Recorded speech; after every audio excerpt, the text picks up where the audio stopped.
how this goes. And, Let's see how this goes. So, thank you for tuning in. Decided to do episode JUANA because I didn't want to go first. So I pushed that on her. Yeah. So, I don't know. Okay, so Tell us about yourself. JUANA. Maybe some of you guys have seen me, maybe you haven't. Hello, salutations. I guess just jump right into it. So yeah, I am a DACA recipient. I have been for about, I want to say since it started, like what, 8 years ago? Yeah, I can't remember. Yeah, it had to been with Obama. With Obama. So it's been a minute. It's been a minute. And prior to that, I had no status. Well, illegal. You know, so I was here illegally. So, real quick, I'm gonna cut you off. So, you were here illegally before you got any type of status, and the reason why you were able to get the status is because of Obama. Yeah, because of Obama.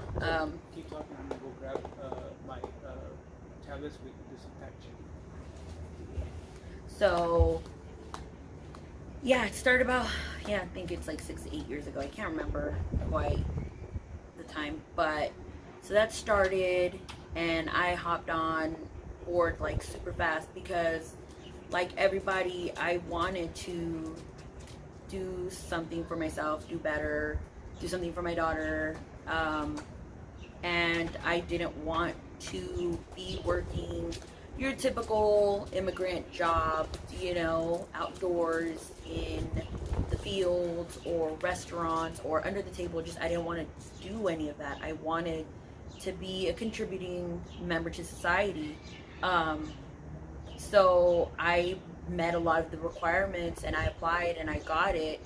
And honestly, it's been like the best thing that's ever happened to me, because that way, I mean, I feel like, I don't know, I can walk a little freely, I guess you could say.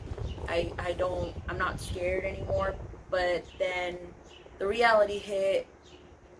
This isn't a permanent solution, and any minute now it could just, like, the rug could be, you know, pulled from under me, and literally this dream can just be over and I'm done. And I don't know what happens for me from there. So, you could be deported at any time. Yes, I felt like I was invisible, and not like in a. I just felt like, yeah, at any moment I could just be picked up, or I'm at the wrong place at the wrong time, and like you see in the movies, you just see a van and everybody rushes you in, and that was like, it's stupid, but that's what I always feared that would happen to me. Or they show up to my place of employment and just like I said, like in the movies, they just round you up and just take you. And that's always been my fear, of having to look over my shoulders, and it's scary, ugly feeling. So, at what age did you come to the country? I was 3 years old. I was brought here by my mom. My mom, she came over with me and my younger sister. My sister was probably 9 months old. And honestly, I can't tell you how she did it. I don't know. I don't remember. I just know this is all I've known. Yeah, that's all I know. Being in Fresno. So you grew up here, you went to school. 2012, 2015, 2012. That's right there. Yeah, so yeah, 8 years. You know? Almost going on 8 years. So to you, let me ask you a question that always gets asked: are you American or are you Mexican? I am a Mexican American because I'm I love tacos. I know Spanish. When I talk to my parents, I don't what? You know, I speak in Spanish to my parents, to people around me, family members, and Just so you guys know, that's what makes you Mexican, is eating tacos. just eating tacos. Just tacos and speaking Spanish. That's all that makes you a Mexican. No, but I mean, like, I feel like the respect and culture that my parents instilled in me, like, I feel like that's like my Mexican side. Because of course you've seen me out and about, and I feel like, and you've met my dad, I would not, the way I am here sitting with you, that's, I guess, my American side. Like, So does that make sense?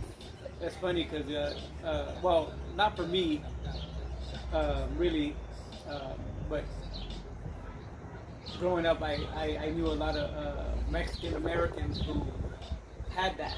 Yeah. They had their normal side. When you're at home. And then the home parent side. Yeah, yeah.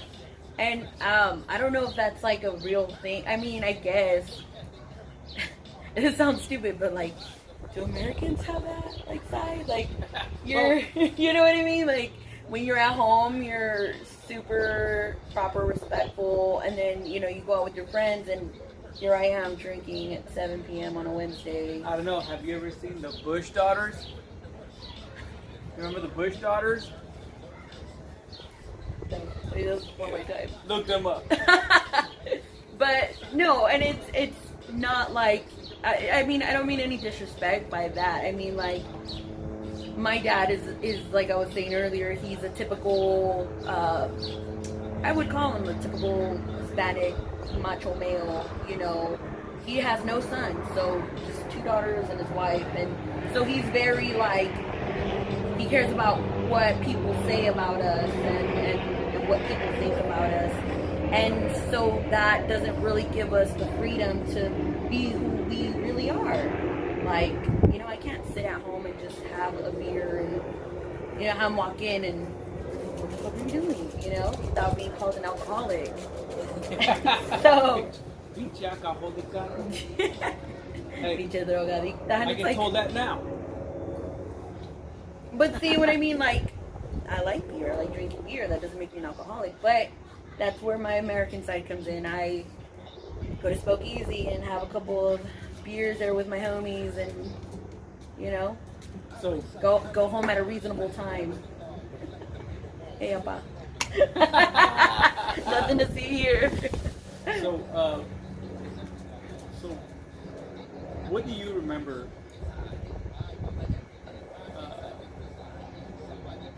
from growing up and coming here? Like, I just remember just being here. I've always been here. I've never been outside of Fresno up until recently. Like, I remember the furthest place I ever ventured out being little was like by John's and Kerbal Pizza, and that, or you know, River Park, and that shit was like miles away from, like, where am I? I've never been past my little hood, so that's all I remember. I just remember being a little further out, like being out in North Fresno and feeling like I was in a complete different place because I just stayed in one spot. So growing up, did your parents make you feel like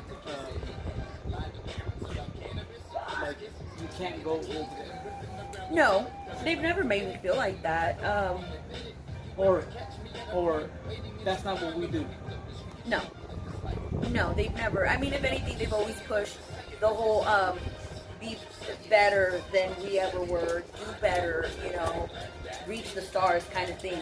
And it's funny because I always thought that I could, you know, until maybe when I was 17, that's when I realized what actually I didn't have social, that I wasn't legal, and what all that meant when, you know, graduation was right around the corner. And I had no clue. Real quick, let me stop you there. I don't know if anyone noticed this, or I don't know if anyone's gonna watch, but I don't know if anybody notices when she started talking about that she realized she wasn't legal and didn't have a social, her tone and her voice dropped, like she was still trying to hide it. and it's insane because I remember being like, it's hard. It's hard for even me to this day to say I'm an immigrant. I came here illegally. It's rough. But I'm sorry, but I just caught it. I caught it. Your voice is dropped. Yeah, and I'm like, wow. Like, and now that you like pointed it out, yeah, it really. And now that you pointed it out, now I feel like, you know what I mean? Like I was just able to say it out loud, but not loud. Yeah. And now that I heard, like you heard me say it, now I mean, I like you said, we have a similar story, but now I said it to somebody else, and it feels so like people are gonna hear me. People are gonna know. It's fear. It is. It's a fear that that you have. That in all honesty, I mean, we shouldn't have it. But this country itself makes you feel that way. I know things are a little different right now. The culture and the atmosphere, everything is just a little different, and a lot more people are vocal about being tolerant, at least.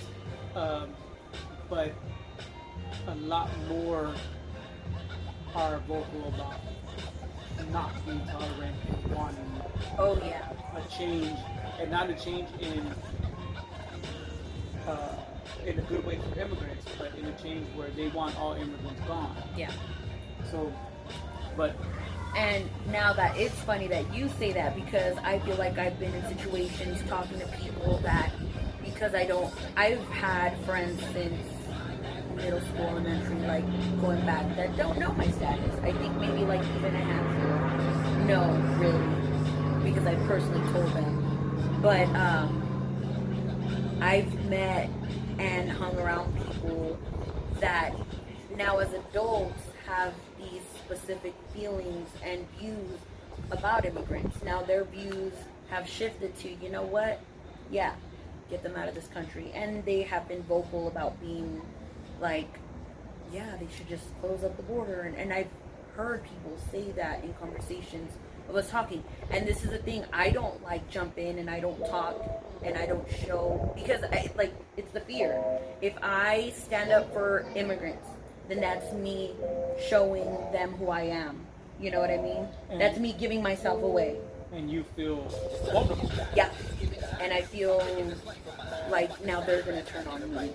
But really, are those even friends that I should be hanging around? Because now I know how they feel. And I know we should all kind of respect each other's views in politics, religion, and everything. But for me, like, to be so naive and think that the people around you that you associate with are not immigrants, like, well, it's funny. It's kind of like the whole what is that, the American man, I just have a brain fart. But everyone here assumes that you think the way they do.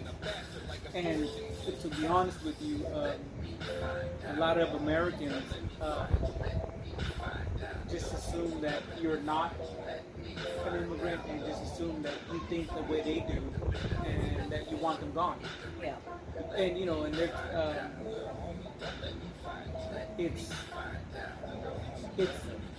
there's a bit of a shame that gets put on immigrants that they should feel shameful. Yeah. For not being born here. Yeah. And I feel it. I have that. Yeah. You have this shame. Yeah. But does it make you any less American just because you weren't born here? No. If anything, in my opinion, a lot of Mexican Americans or whatever, European Americans, whatever, that are here now,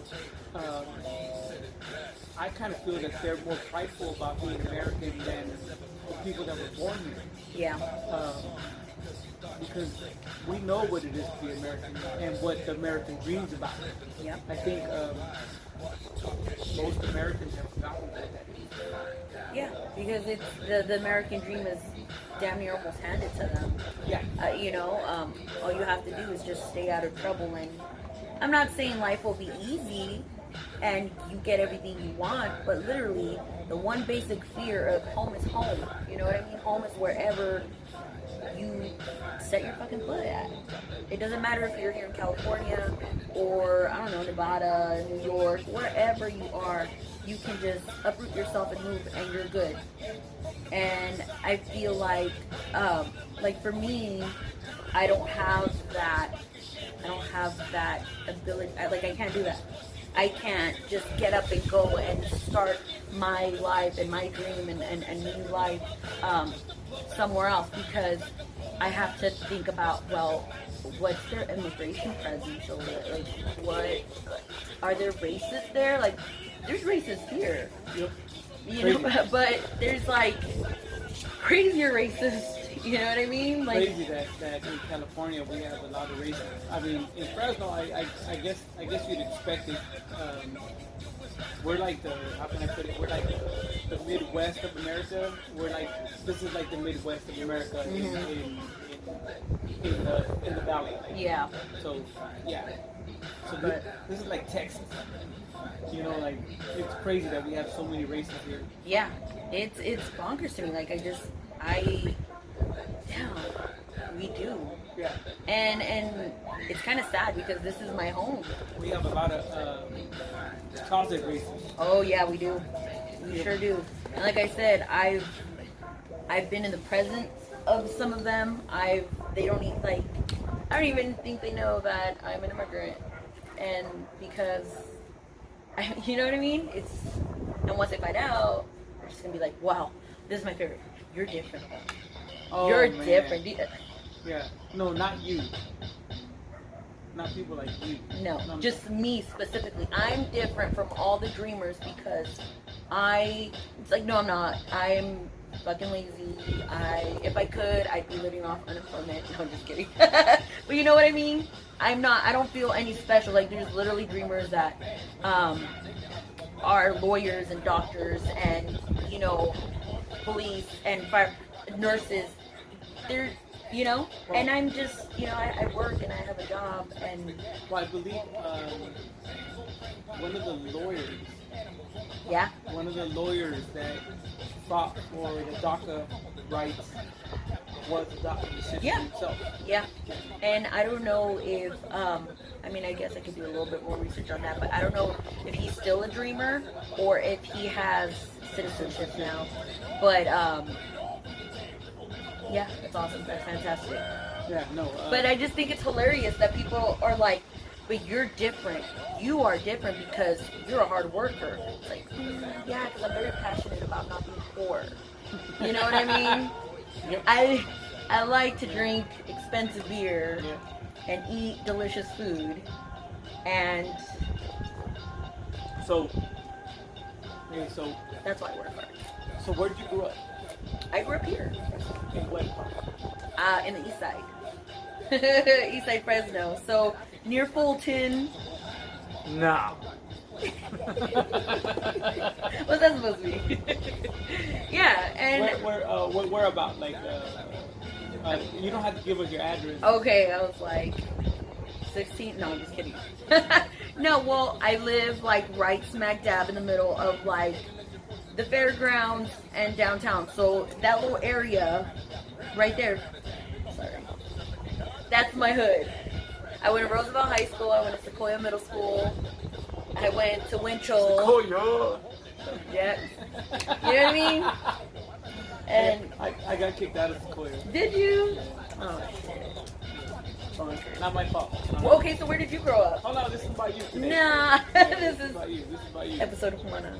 So what, like 6th Street, 7th Street? 4th. 4th. I'm giving too much away now. Some people are gonna know where I live. Diego. Stop. You, Diego. I know you would. So, tell us about growing up there. Predominantly, who lived there?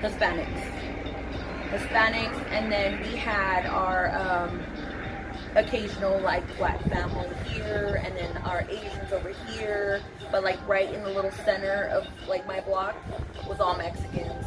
Every once in a while we'd have like a white family, or like I guess you would call them a pocho family, which they're not first generation. So yeah, so tell everyone what a pocho is. A pocho is basically like your parents are the first generation and you're like second, third. So you don't dress really Mexican. You're kind of like, I don't know. You know what I mean? I mean, I would consider you a pocho. I know you're not. Maybe because you're older. Damn it. But it's usually like, yeah, so mom or grandparents were first or second generation, and they're like the third. So that's a pocho family. So basically, a pocho is an American Mexican. Yeah. Yeah, that's it's a pocho is a Mexican whose family has been here for a while. Yeah. You know, they have generations already established here, which is crazy because, I mean, our ancestors were from here. Yeah. So, Never. yeah. So who? I don't even know why we name them that way. Yeah. Anyway, I've been called that before, and I'm like, no, I'm from Mexico. Yeah, and that's why when I found out you were from Mexico, I was just like, no. But you know what's even crazier is, I don't know if you ever like heard yourself on recorded. no. Why is my accent coming out? Oh, dude, it'll totally Shut come out. up. Yeah. Like I remember the first time we did a shout out to Saul. We did a podcast, and I heard it, and I was like, what the fuck is that? And that was you? It was me, and it's totally not how like the way I hear myself. Because I was gonna say, I feel like Totally I hear not. you with an accent. Yeah, totally.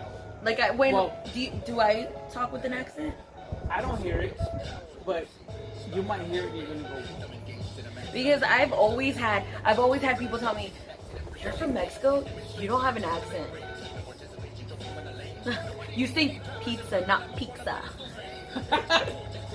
I swear, when people find out, pizza, like, yeah, the people are like, you don't have an accent, and I'm like, I don't know. So, how do you avoid it?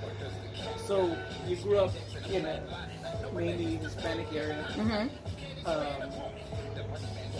It's crazy because I lived in the area for a little bit, and I guess it hadn't changed. Like you had like the Asians and like radical like black family, and very little white.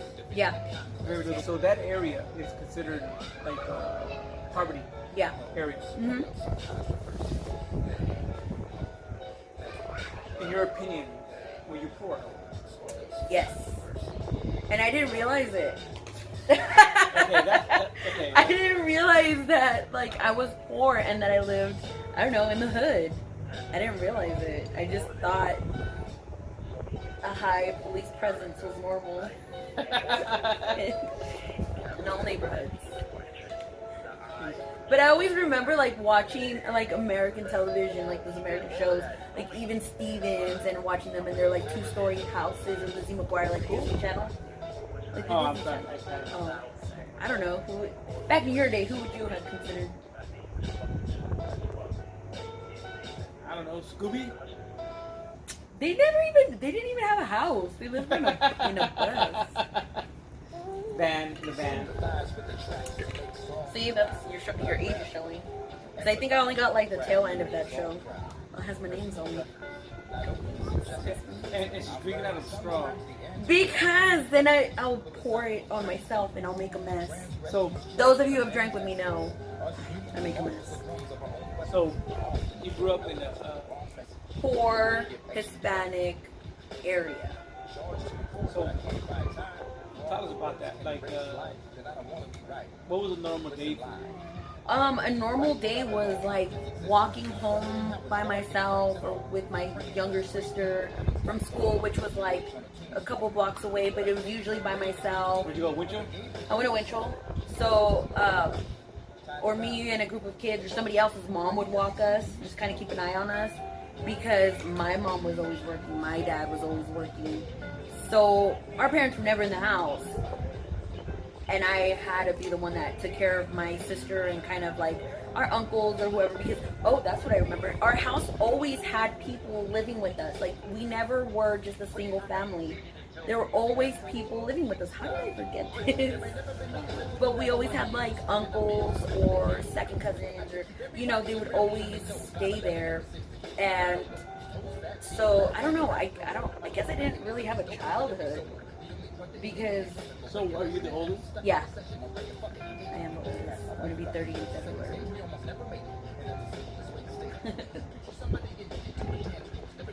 Youngin. But now that I think about it, so like we had our uncles, they would, I guess, they worked in the field or like construction and jobs like that, and sometimes they'd come home with like goodies. Like I remember one time they brought like a Chucky doll, which was super random. So I never had toys. That's what I mean. Like I never really had toys.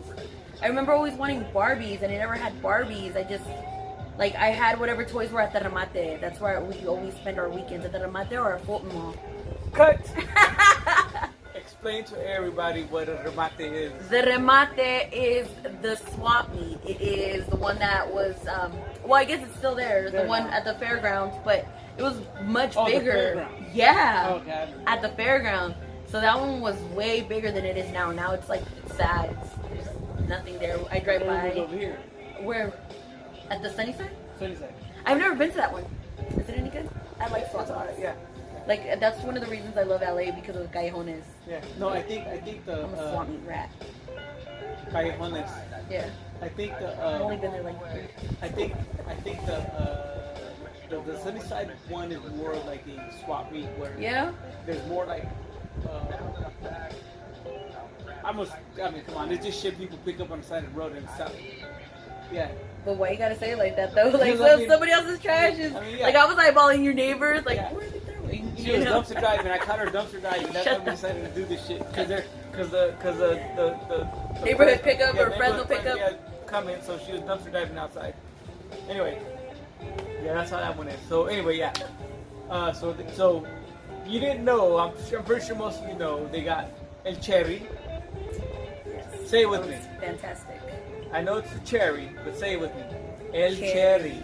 You have to roll your R's. El Cherry. El Cherry. El Cherry. Yeah. Then you got. I didn't know what was still going on. See, now we get. The fairground. The fairground swap meet, which that's literally what it's called. It's like, the fairground. And then now there's Sunnyside. Sunnyside. That's been popping off for a couple years now, a few years now. And I still haven't been there. Well, I mean, not right now with the COVID. Well, obviously, but I'm gonna have to go. So anyway. Did you know that Cherry was open during all of COVID? No. Yeah. Bonkers. Not that I'd go, like, social distancing and stuff. Thanks for telling everybody it's the Mexicans' fault we're closed. Yeah, so back to me. So back to you. So you remember? I remember that if I didn't get my toys there, I didn't have toys. Or every once in a while we'd go to Walmart on Kings Canyon. The what now? Walmart. Walmart. We go to Walmart, and those were the expensive toys. Like, I never went to Toys R Us. Those are the good toys at Walmart. So when you would go, that was like good shit. So, how many of you are there? Just me and my sister. Just you and your sister. And then mom and dad, so just 4 of us. So would you get the talk when you go to Walmart? Nope. It was like, don't look at nothing, don't touch nothing. That's the talk. Oh, I thought you meant, did I get to talk? No. I didn't get to talk. No. And I was, you get the talk? And I got the talk. I will beat your ass if you touch anything. Nothing. Yeah, because there ain't nothing, no dinero. Like, we're just gonna go in and out, and So I got to talk. So The Walmart. Walmart. The Walmart. Look at her mouth. The Walmart. Why was Just say it. I'm not saying it anymore. I'm not saying it anymore. So, the Walmart. That was like the mall for us. That was On the Kings Canyon. Kings Canyon. So I've been shopping there for a cool ass minute. So, Got my middle school clothes there. so okay, on that topic. So going to school and knowing you have close to Walmart, like, was there like a thing about that? No, because I didn't know there was anything to top that at the time. Like I said, even driving past Roosevelt was like far, you know. Now, shit, I walk home from school all the time, but it was far for me. And so I remember one of the first memories was asking this girl about her shorts. She had like these really cool, like, because at the time it was like the above the knee shorts, kind of like the ones I'm wearing now. So she had those shorts, kind of like the board shorts. And I was like, oh my God, I love your shorts. Where'd you get them? She was like, Pacific Sun. And I was like, what's that? They're like, that's the mall. It's Pac Sun. And I was like, yeah. What is that? No. And then I met some girls in middle school. She had just moved from Bakersfield. And I remember she was like dripping and like Hot Topic and shit like that. And I was like, because at the time that's when I was like getting into rock and like I really like Deftones and, you know, Slipknot, Mudvayne, all that stuff. And so I was like, where'd you get your shirt? Because they didn't sell that at Walmart or at the fucking swap meet. I mean, they do now. Yep. But then yeah, there's like a huge thing at this stand at the Sunday with Sky. like band Yeah. t-shirts. Oh, dude, like Legit. I mean, they got fucking You get your Raiders gear there. they got Kokoroth, Armoth, Amon Armoth, dude, that's insane. You know. See what I mean? So I was shocked because I'm like 13, 14 at the time now. I'm in middle school. And so this girl is just like, you know, she has the Etnies and those are the shoes that in middle school. Yeah, the DCs. And I thought it was so cool. And I would buy my clothes at like the swap meet and at Walmart. And then so that's when it started to kind of hit you that, okay, I want to dress like that too. So I got to go out there. So I would go with my friend's mom. Like they would take me sometimes, and I would just save up my little. Like I never had an allowance, never. Yep. Like if I asked for money, they probably shoot me some change, but I never had an allowance. I never say this, but white people shit. I mean, okay. I hate to say it, but yeah, I was allowed to live there, like at home, you know. I only say that because like when I was growing up, like all that was considered a white people shit. Yeah. Like, that's what I would hear all the time growing up. From friends, family, white people shit. Anyway. It's true though. So I remember I'd ask my mom for like $20 and I'd go to the sale aisle and try to find something for my $20 so I wouldn't come home empty-handed. And then I'd get my band shirts or like, you know, some cool little like those sweatbands with like a banding on it. How'd your parents feel about that? They didn't like it because they were like, the fuck is that? Like, música del diablo, and you know, what are you trying to do? I all of a sudden I cut my hair short, I wore black eyeliner, and they were just like, you know, they thought I was possessed. You trying to be Marilyn Manson or what? No, but you know, emo was a thing, so I was definitely trying to feel my emo fantasy. So, yeah, they didn't like it. And they gave me a lot of shit for that. And it's like, if that was the worst thing I could do when I was in middle school, really? See what I mean? No. I was terrified of my parents. That's what I'm saying. Like, I'm a Mexican American because, like, even after I moved out and had my kid, I still got, like, I'm still scared of my dad, my mom, what they say and things like that. Like, I got a tattoo when I was 18, and my dad didn't see it till I moved back in when I was like 23, 24. Could you do that? Real quick. I know about everyone else, but Mexican. You can't. No puedes hacer lo que se te pegue la gana. That's what my parents would tell me. Like, you can't do whatever the fuck you want. I'm out of here when I'm 18. Yeah. And then you're back at 23. Hey, shit happens. But no, yeah, like, white people shit, I'm sorry. You're 18 and you're like, I'm getting the fuck out of here. Yep. And then they just leave. And it's like, and then what? But then, like, you have parents that are, I guess, financially stable, like, giving you money or giving them money. I don't know what the case is. Yeah. Did they get a job at, like, McDonald's or at the mall? I couldn't do that. Yeah. No, I remember knowing people at 23 that's like, man, how the fuck did they get by? And then I found out later that they got kicked out of their homes, but their parents are still flipping the bill. That's what I'm saying. I'm like, I didn't get kicked out. No. You're still on the leash, you know? Yeah. Like, yes. It's just a little longer. They just don't want to do your laundry and put up with your shit. I left home when I was 14. See?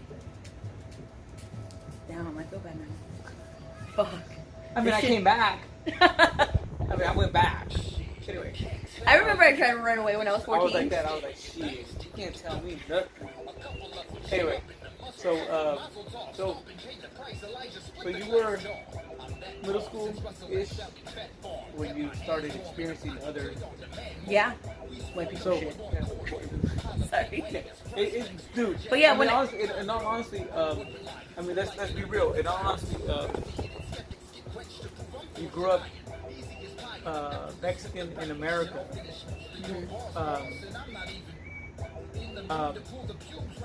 If it ain't what's normal in your household or in a Mexican household, everything else is white people shit. Yeah, sorry. Right? Yeah. Skiing. You ever go skiing? No. Why? That's white people shit. I used to skateboard. What the fuck you do with skateboard? That's white people shit. I tried it. Yeah. I'm lucky I didn't break some shit.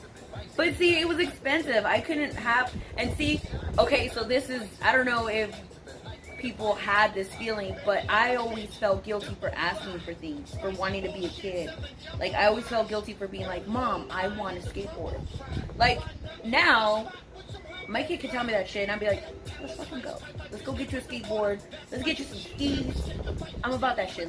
I support you.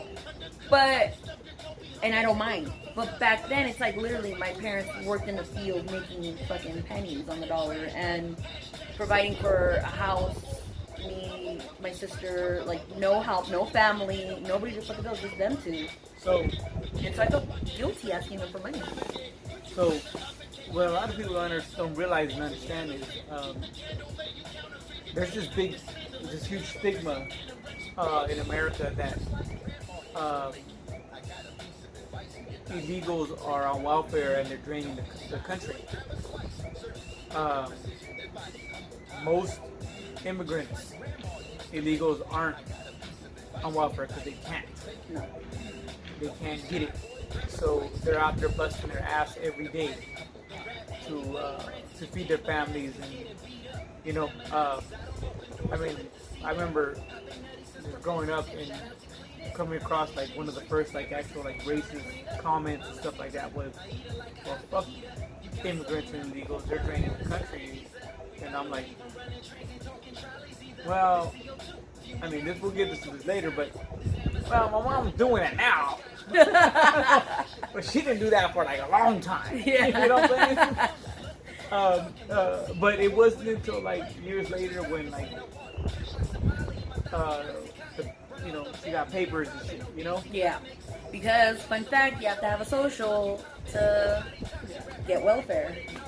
So my parents, they didn't have social. We didn't have social, so they weren't getting assistance. They weren't getting food stamps or any of the stuff. So literally everything, all their money was going to food and bills, and I could not like, yeah, just even from being little, that's like, don't ask for shit, because there ain't shit. It was true. You got to talk. I had to talk because it was true. There wasn't any money. for anything. Watch it be like. I know. Just recording like my shoulder. No, I just needed to make sure it didn't stop. Oh, no. Because we're getting some good content. Yeah. So,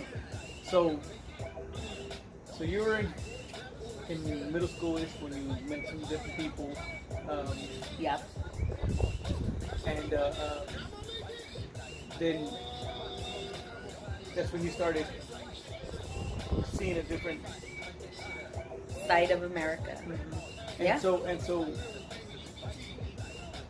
did you have friends that knew that you knew were illegal, or that they knew you were illegal? Nope. To this day, I still don't know which friends are illegal. I think after high school, I found out about only one, and that's because.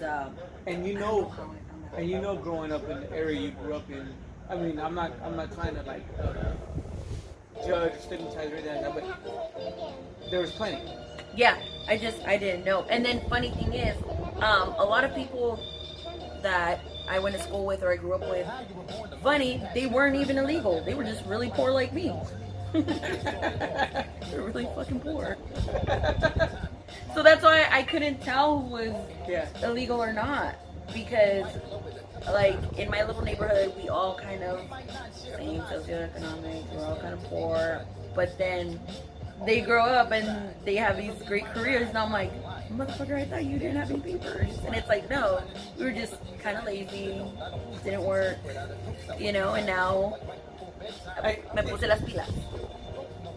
Explain to them what that means. Got their shit together. They charged up the battery. I guess that's one way. Yeah. So it's crazy because I mean it's kind of sad because in my opinion and view, growing up, you see these immigrants come over, and a lot of them come over because of a lot of different shit. You have a lot of people who have different opinions on why they come over, but the truth is, some are just plain lazy, and they just don't want to fucking bust ass in Mexico, because you could actually make a decent living. I just talked to my cousin yesterday. She lives in Chihuahua, and they do good. They do good, and they'll be the first one to tell you, like, no, you can make a good living in Mexico if you bust your ass. I mean, but you have to bust your ass like, I don't know, 500 times more than you have to put here. And the way they explained to me when we talked about this is, a lot of people that come over here from there is that they don't want to do that. Most of them though are families from rural, small communities that don't have nothing. That's where my family was from. So my family is from like a tiny little town. They don't have the opportunity. No. And they're escaping actual, like, either we gotta leave or we're gonna die. Yeah, my sister, funny story. So my sister, the reason we came over was because my sister was diagnosed with tuberculosis. No, not tuberculosis. Hell no. What is it? Lead poisoning. So she had lead poisoning in her blood, and so they told my mom, like, she could die, and it got to the point where she couldn't even afford to feed me, being from such a small little, like, ranchito, like, I guess she was telling me that she would feed me, like, rice water, because there was no money for milk, you know what I mean, and we didn't have, like, farm animals to go and milk, you know what I mean, we couldn't afford it, and we didn't have animals, we just couldn't afford it, so my dad was already here with my grandpa, and he was sending his money the best he could, but he was working in the fields at the time. And then after that... real quick, let's remember that, but let's go back to that. A lot of times, the father, the husband, leaves the family. Yeah. Years in advance. Yeah. To do what? To save up money for their family. To send back. To send back, to either, bring back the whole family, or just so that we can live comfortably. But yeah, he saved up enough money to like buy a coyote and get us crossed over. Explain to everybody what a coyote is. A coyote is a person or a group of people that cross you illegally. So either like these, it's a smuggler. He smuggled you. Smuggler. It's a human smuggler. Yeah. They have developed a way and either they have a network where they're paying U.S. immigration Or citizens to whatever because from to look the other way while they cross. Yeah. I mean, let's face it. We all want to sit here and believe that because someone is in law enforcement or is a judge or is some type of CEO or whatever, that they're legit people. But let's face it, I mean, really fucking open your mind and think about it. The drugs that come in don't come in across the border with people trying to get a better life. They come in trucks, they come in on airplanes. People are getting paid, and they're getting paid very well. to look the other way. To look the other way. So all these fucking people that are sitting there telling you that immigrants are a problem and they're bringing drugs and they're rapists and all that kind of that shit don't happen. The fucking drugs are coming in and they're big money because people are getting paid. They're not coming in a fucking kilo at a time with one person. Oh no. They're coming in fucking with thousands of fucking kilos at a time because people are getting paid to look the other way. Same as a coyote, he has developed, or they have developed a network where they're paying somebody in the immigration department to look the other way, a different route, whatever, but they developed a route to get people in. Yeah. So that's why it's a business, people. That's why they're still in business. Yeah. So, You said it. so, You're right.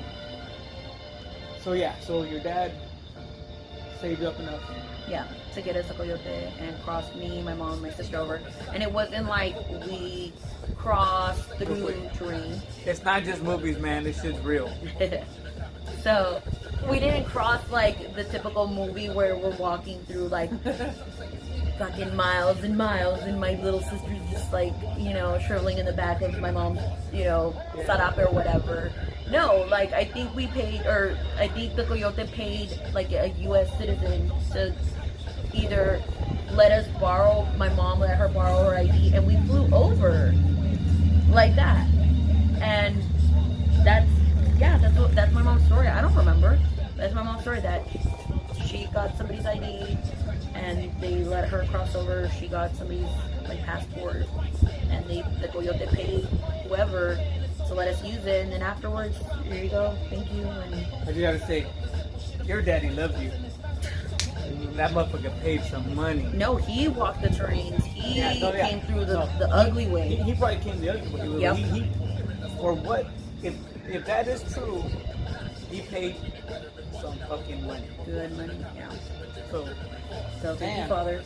But I don't think I've ever had that much stuff in my life. I don't think I have either. But fuck, I don't know. Like, to think that he thought he was doing something good for his family, literally to save his little girls, only to, you know, fast forward, like, it's something that, I don't want to say he shot himself in the foot, but like it backfired, because now we couldn't, after graduating high school, because me and my sister graduated high school, we couldn't really get careers, we couldn't really get jobs, and college was out of the question because it was so expensive. So again, let's touch back on so you didn't have papers, you didn't have a social security number, you couldn't jump on welfare, Nope. couldn't jump on financial aid. Nope. And I remember I used to get asked all the time, like, did you do your financial aid? I had counselors like, so what are you gonna do? Which, I don't know. You're a counselor. Isn't this your job to tell me what I can do, what my options are? I had no options. So again, you get a lot of people saying that illegal immigrants are draining the country, draining financial aid, draining the welfare system.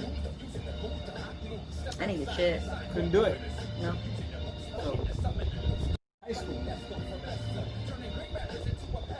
I feel like it wasn't any different for me. Up until, like I said, my senior year, when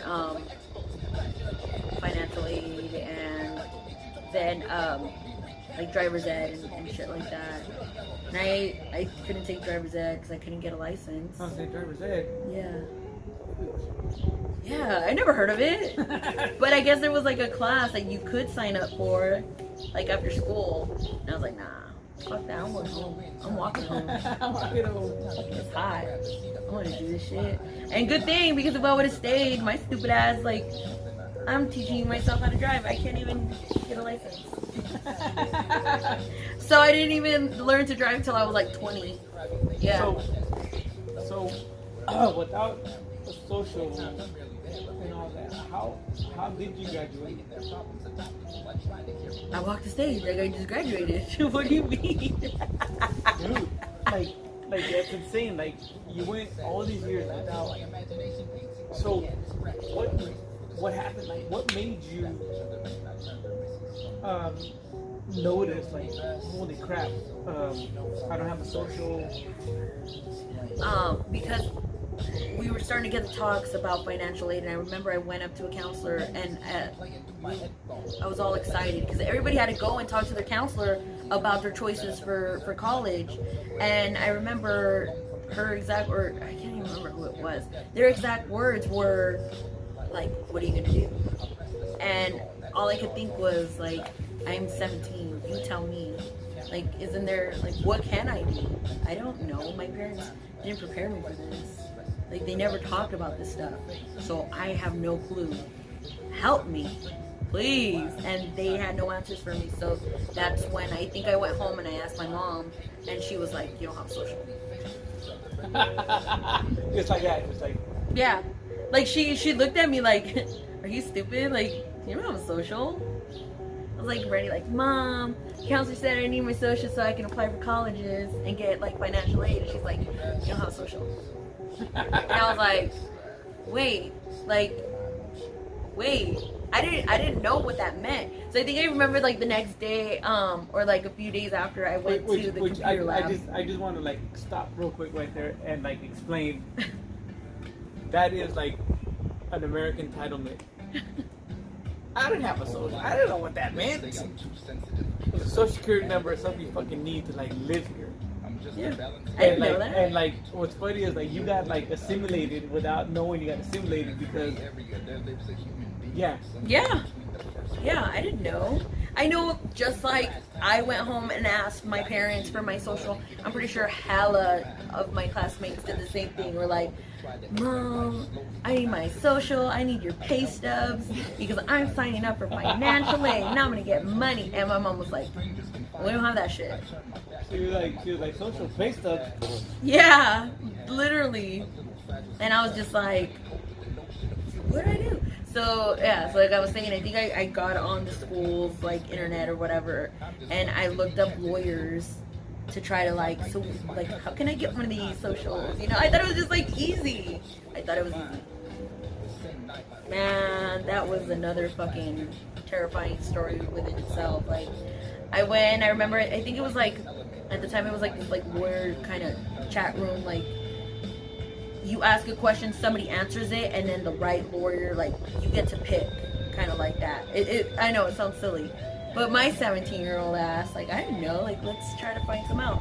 And I remember I was like, so I found out I don't have a social. How do I get one? And like one of the first comments I received, or one of the first messages I received, was from a lawyer saying like, you're not even supposed to be here. Wow. And I got so scared, like I feel my heart racing right now, because I remember the feeling, like I got so scared, I thought they were literally gonna bust through my classroom door and like find me and pull me out, like drag me out, because they were like, you're not even supposed to be here. And I was just terrified. After that, I never asked again. I was just, yeah, fuck. That shit sucked. So, what happened? Then, I guess I realized, like, my American dream was over. I wasn't gonna get to go to college. I wasn't gonna get a job. Like, I remember I wanted to get a job at the mall. I wanted to get a job at the mall. Topic. Yeah, and you know, pay for a car, or like, you know, get an apartment on my own or with like some friends. And no, like, I just wanted to get an easy job while I went to college, and nope, couldn't do any of that. Yeah. But immigrants are a drain on society. You know? Yeah. So what'd you do? I worked under the table. I worked in the fields. I was like 18. I graduated high school, and I went to work in the fields. And that shit was hard. Okay, so That shit's hard. So real quick. You guys. So let's understand this. She went through elementary, middle, and high school. From what I'm understanding, she was all right to like look into colleges.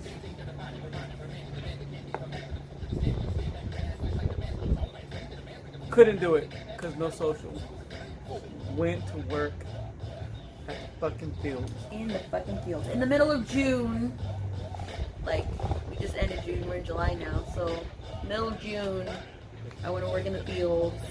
So, I don't know if anybody, which I'm sure most of you have never worked a field in your life. Yeah. Like, just because I look brown, I'm not built for the fields. I'm definitely not built for the fields. Fuck no. I'm not built for gardening. Fuck that shit. Yeah. Which is why Juana's dad is my gardener. Yeah. Thank you, Dad. Yeah, thank you. Thank you, Martine. Martine. Yeah. No. Fields are They're a bitch. completely different. Fucking